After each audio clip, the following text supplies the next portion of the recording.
যারা ফেসিবাদকে টিকিয়ে রেখেছে দীর্ঘদিন তাদের মুখোশ উন্মোচন করা। এটা কি প্রায়োরিটি? আপনাদের বোঝা উচিত কেন এগুলোকে প্রায়োরিটি দিয়ে মনোযোগটা অন্যদিকে নেওয়া হচ্ছে।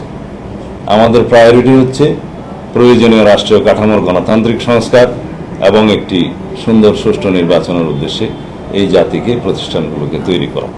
এটাই আমাদের প্রায়োরিটি।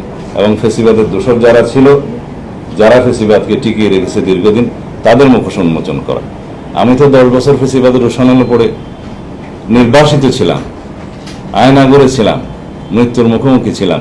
আমাদের তো আর কোনো পরীক্ষা দেওয়ার প্রয়োজন আছে বলে মনে করি না জাতির জন্য। বাকি যে সময়টুকু আল্লাহ রাব্বুল আলামিন দেন জীবনের, সেই সময়টা এই জাতির জন্য, এই দেশের জন্য, মানুষের জন্য আমরা বের করতে চাই।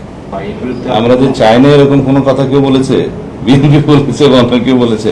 অবশ্যই সকল রকমের অনাচারের আমরা সুবিচার চাই।